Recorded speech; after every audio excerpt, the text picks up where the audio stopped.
سم سپارہ دولسم رکو سورہ یونس وم رکو یولسم سپارہ دولسم رکو سورہ یونس وم رکو بسم اللہ الرحمن الرحیم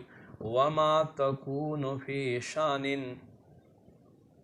تاسو پکم کار کیے وما تتلو منه من قرآن او اغش تاسو طرف تا قرآن ویلے کی ولا تعملون من عمل تاسو نکوی لکارونو نیو کار الا کن علیکم شهودا مگر مونږ یو په تاسو باندې گواه اذ تفیدون فیه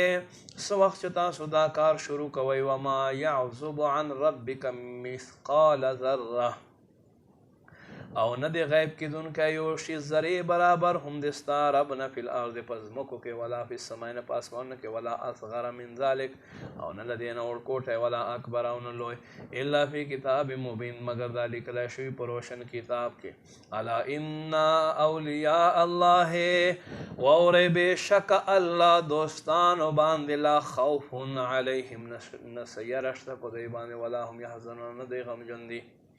الذين خلقا من ایمان راوړ وکانو یتقون او پرهیزګاری اختیار کړل هم البشرا دوی دپاره خوشخبري ده په دنیا کې فی الحیات الدنیا دنیا په ژوند کې و فی الاخره او آخرت کې لا تبدیل لکلمات الله الله خبر نه بدلیږي ذلک هو الفوز العظیم دا لویه کامیابی ده ولا يحزنك قولهم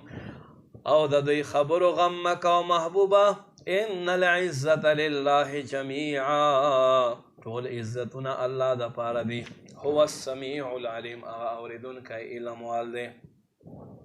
الا ان لله من في السماوات ومن في الارض واورئ بېشکه الله دا پاره دی څه چې په اسمانونو کې دی او څه چې په ځمکو کې دی وما يتبع الذين هغه چې تابعداري کوي دا خلق يدعون من دون الله بلنه کوي دی الله نه علاوه شرکا چې شریکان ګرځوي ان یتبعون دوی نه ورپسې کېږي الا ظن مگر ګمان پسې و انهم او دوی نه دي الا یخرسون مگر اټکل نکار اخیستونکي هو الذي غزا جعل لكم الليل چې ویې ګرځوله شپه لتسکنو فیه چې تاسو په دې کې سکون حاصل کړئ والنهار مبصره او ورځې وګرځوله سترګو والا ان فی ذلک لآیه بېشکه ضرور په دې کې نښې دي لقوم یسمعون قوم لره چې څوک اوري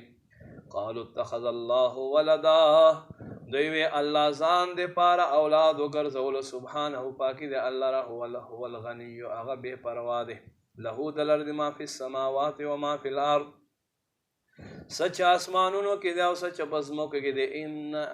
ان عندکم من سلطان بهذا تاسو سره د دې څه سند نشته دی اتقولون علی الله آیا تاسو وایي الله په ذات باندې ما غسه لا تعلمون چې تاسو ته علم نشته قل ورته وفرمایه ان الذین بېشکه خلق یفترون علی الله الکذب چې الله په ذات باندې دروغ تړي لا یفلحون دا هغوی خلقو به کامیابي نه وي متاعون فی الدنیا دوی دپاره په دنیا کې فایدې اخیستلې ثم الینا مرجعهم بیا به دوی موږ طرف ته راغلي ثم نذیقهم العذاب بیا به موږ وروسکو دوی ته عذاب الشدید هغه سخت عذاب بما کانوا یکفرون په سبب د دې خلقو کفر کولو